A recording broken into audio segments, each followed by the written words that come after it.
I didn't realize that you can still get blocked text messages on your laptop. And I just stumbled across one from a certain somebody saying I tarnished what we had. And what I'm posting on social media has ruined it. You want to know what tarnished what we had? Let's get into it. It's time. Part 1 of who the fuck did I take to Mexico? Okay? So we wake up 3 a.m. before the plane ride. Already was scared because she is not good in the mornings, okay? Was always very angry. So I tried not to step on her toes, tried to stay out of her way until we got to the airport. We got on the plane, everything was fine, and then we sat next to each other, ordered a beer, and I accidentally spilled some of my beer on her leg. So what'd she do? Got up and went and sat on the opposite side of the aisle from me for the rest of the plane ride. And what'd I do? Looked outside the window and cried until I fell asleep, until we got to Mexico. The trip that I completely paid for and planned. Planned because she said I didn't plan any dates. Enough dates. Or get her enough flowers. Right. Okay.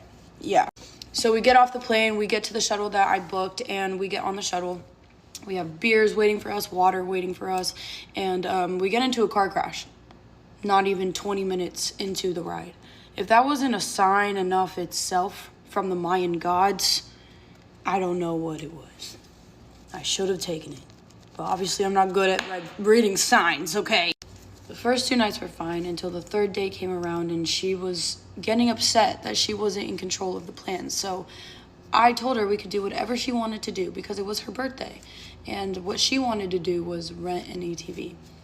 So we went and got the ATV, we had it for the whole day, and then came nighttime. She looks at me and says, I want to go exploring. I said, okay. And so what did we do? We left our phones in the hotel room and started to drive the ATV in the dark in Mexico. We're going past the hotels, we're going past the shops, and I'm asking her where is she planning to go right now? What is her goal? And she says she wants to go to the Arch. After the Arch, it's pitch black. Like, there are jaguar crossing signs. Okay, that was part 1. We're gonna stop for part 2. Oh my god. At this point, I am begging her to turn it around and for us to do this in the daytime when we have our phones, because we left our phones to be more present in the moment.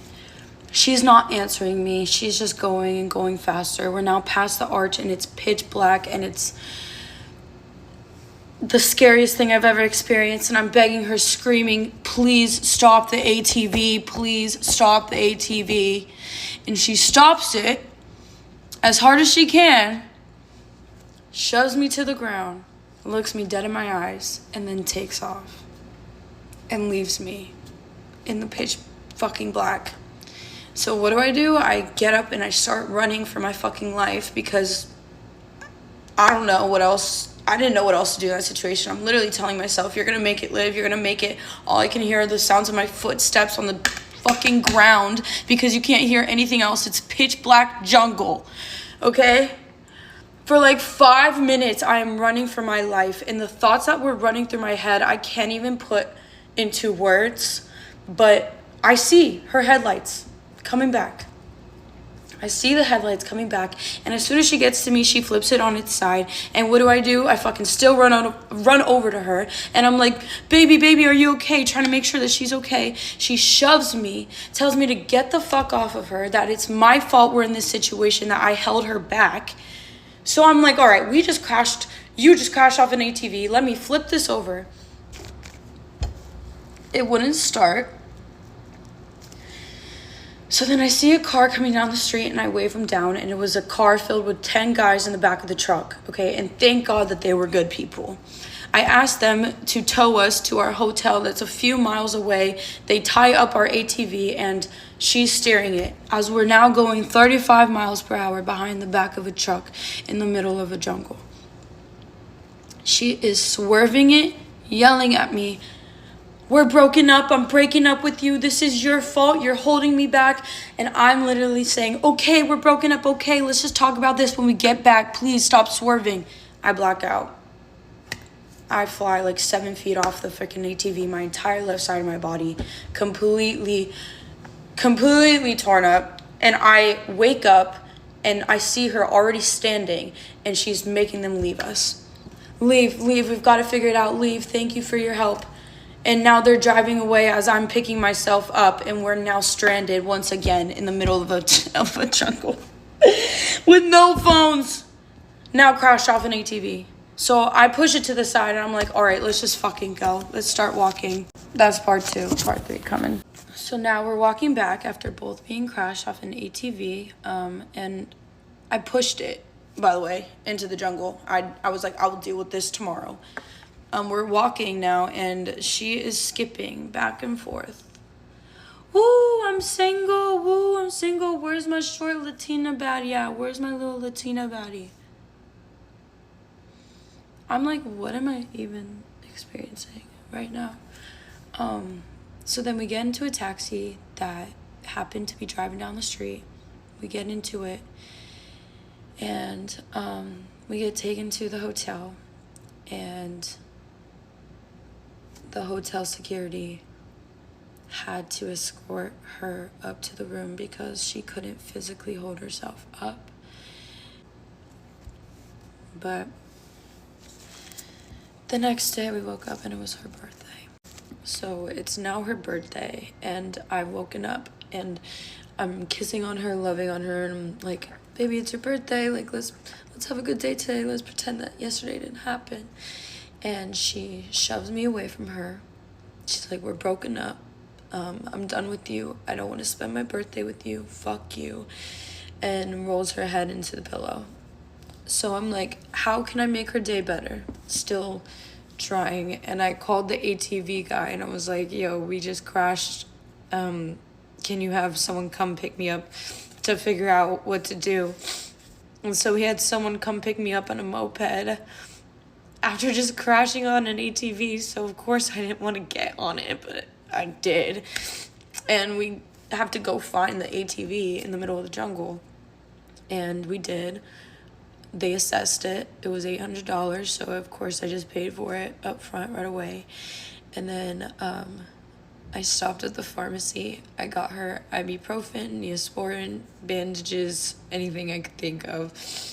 And I stopped at the front desk and I was like, hey, we just got in an accident. Do you have anything that could possibly help? And brought up a medical team to our room. And when they saw my wounds and then they saw hers, they were like, oh yeah, she needs help first. And I could just see her in the corner of my eye getting pissed off at the fact that I was getting help first. I was like, I can't do anything right, dude. After the medical team leaves, I literally put Neosporin on her, put bandages on her, and I'm reapplying it every hour. And not once did she ask if I was okay. And I literally at one point was like, do you not understand that I also fell off an ATV too? That I'm doing everything I can today to make your day better, and you're just pushing me away. And all I got was an eye roll and then a turn into the pillow. So I spent that day for hours circling the hotel room, losing my mind, just thinking of what I could do to wake her up or make her feel better. And she knew I made reservations for 8:30. And she wakes up at 8 o'clock, of course. Shoots up right out of bed. She goes, you know what? I'm going to spend my birthday alone. Fuck you. It's the end of that part. Okay, I had to get myself some water. Hold on. So it's 8 o'clock. I'm already ready to go. I'm in a pretty dress. I'm ready to go to dinner. She leaves me in the hotel room. So I'm like, okay. I literally, of course, start crying again. And I get into the bed. I'm ready to go to sleep at this point. I'm like, I'm just going to sleep this day away. 2 hours goes by. And then I get I I get a text from her saying that she's getting a tattoo down the street and that I should pull up. At this point, I just wanted to see my girlfriend. So what did I do? I got in a taxi and I told her I was on the way. And she told me, baby, I'm so sorry for the way I reacted today. You've planned such an amazing birthday for me. I just want my birthday to be manic, quote unquote. So I said, let's just talk about this when we get back to the States. Let's have a great rest of your birthday. I love you.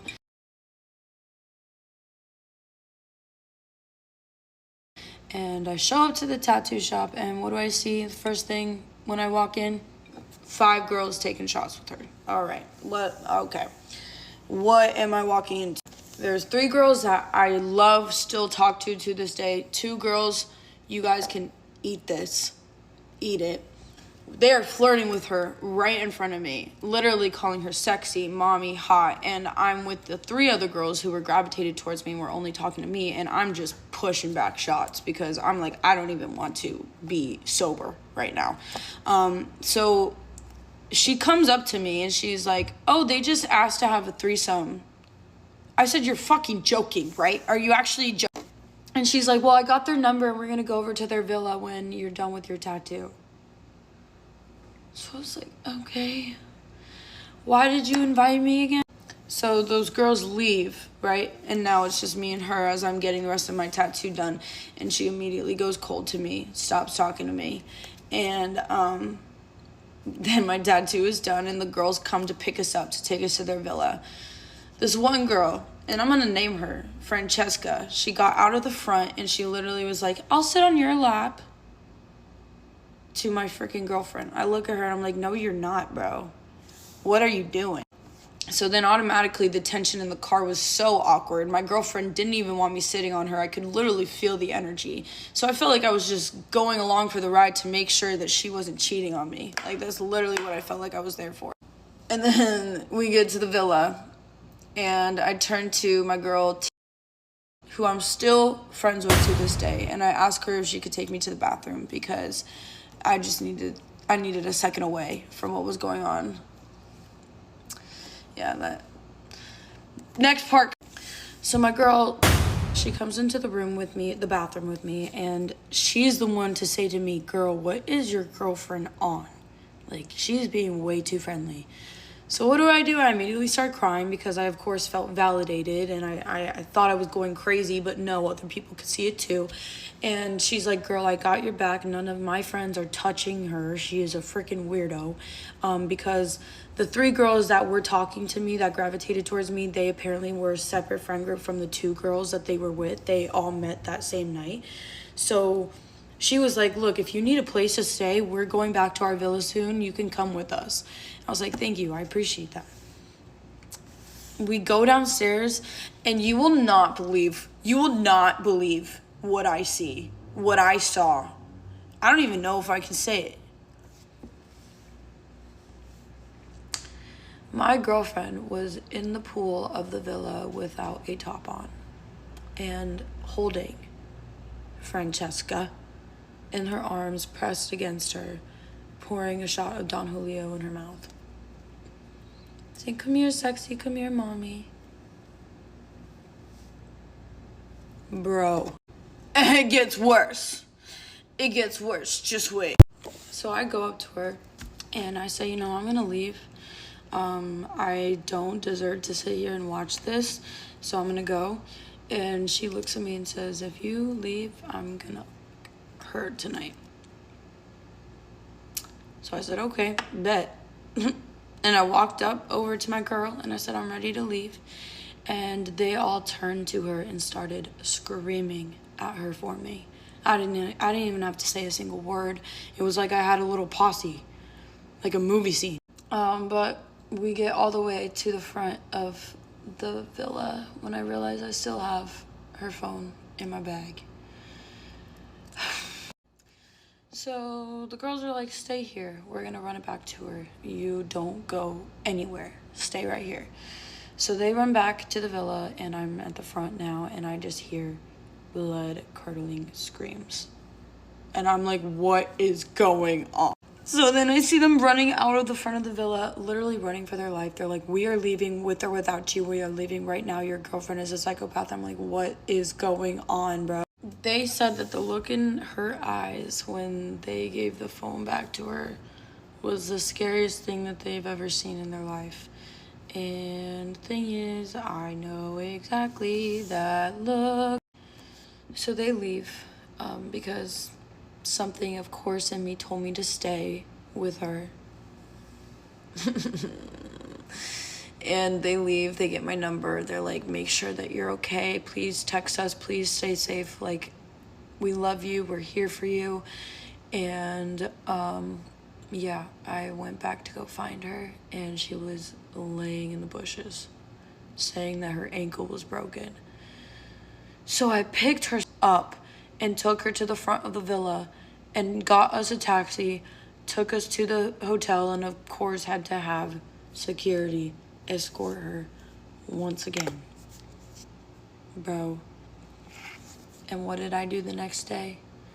Still kiss on her, still love on her.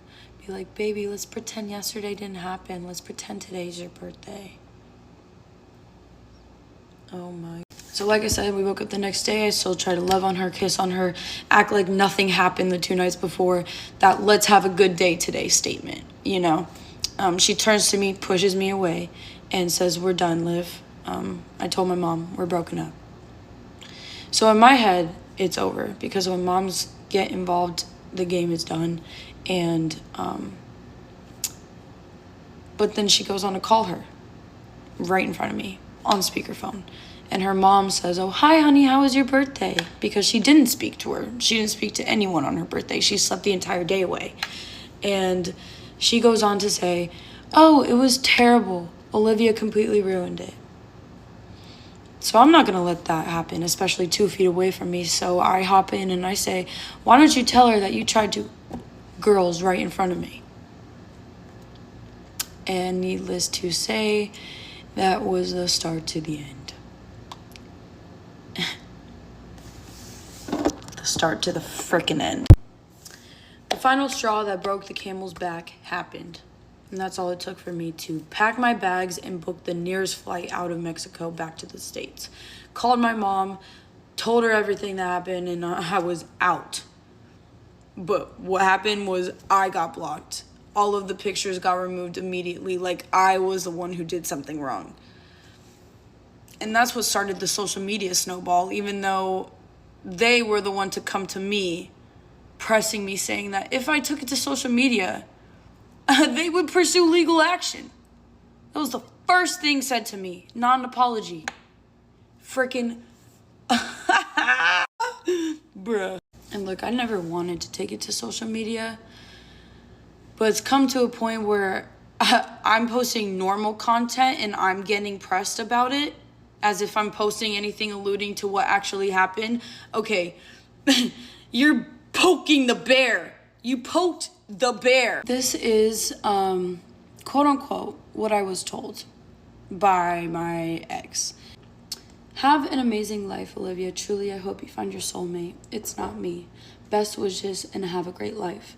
If you do not want any more troubles, then do not go to social media. If you do want to post about our breakup, I will sue you and your family, my baby, until you can no longer put food on y'all's table. And you know that's the truth. Bye, sweet, beautiful angel. I will meet you in the next lifetime. So I just want to add to the context of everything. When I left Mexico, she stayed there for another 12 days. And in those 12 days, she would not answer anybody in her life besides me. So me, being the person I am, still cared for her physical well-being and reached out to her multiple times throughout those 12 days to make sure that she was getting home to the States successfully. We didn't go no contact until after I got all of my things back from our apartment. And to be honest, we didn't end on terrible, terrible terms. And I don't know if that was a subconscious thing on my end from wanting to be able to get all my things back in perfect tact, or if it was a trauma bond. Truly, I don't know. But the second that we went no contact and I was able to solely process my emotions and everything that I went through, I'm angry. I have so many freaking questions, but you know what? I've learned that some of those questions are better left unanswered. Seriously, I don't even want to know. And I've taken the time. I've taken the time to try and stay silent, protect someone's peace who has done nothing but disturb my own. But then when I get a text message by this same person telling me that what I have been posting online has tarnished the love that we shared, that it's disturbing their healing journey. What healing journey? What are you having to heal from? I'm the one having to relearn how to love myself, love others, trust others. All you did was lose me. And I'm not gonna sit back and get a text message like that and let it go unspoken. Sorry, but I've been quiet for too long. Thanks for listening to my story.